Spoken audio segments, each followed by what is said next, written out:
kusina sa tindirang gipit sa ras order kumakapit. Kasi nga, di ba, nagvisi-visihan siya sa panahong ito sa loft. Kasi nga, dami niyang mga abubot na di na talaga kailangan mga box. So ito, baka magtataka yung aking mga customer. Bakit yung maliit, sobrang liit na cake na to ang mahal? Isipin nyo na lang po, kay laki-laki po ng aking oven, tapos siya lang po ang nakasalang. Ganun po yun. Kasi nga, hindi naman tayo gumagawa ng mass production. Kung kailan po kayo mag-order, doon po gagawa si Inday Jennifer. For example na lang ganito.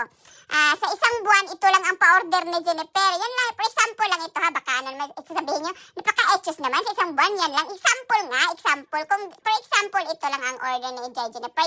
Yung si maliit na ubi cake. Mini ubi cake. Tapos, yung ano niya, yung monthly ng, ano tawag nito? Liability insurance niya, magkano din yung babayaran. So, parang wala nang kita si Inday Jennifer, wala pa nabayad sa kuryente sa malaking oven niya. Ganun lang po yun. Kasi nga, di ba gumagawa lang si Inday Jennifer pag may mag-order. Gaya ng half ng tinapay, iba din po ang presyo. Kasi yung iba nagtatanong bakit daw ganyan ang presyo kaysa sa whole. Kasi nga, naka-whole na yun, parang wholesale ba?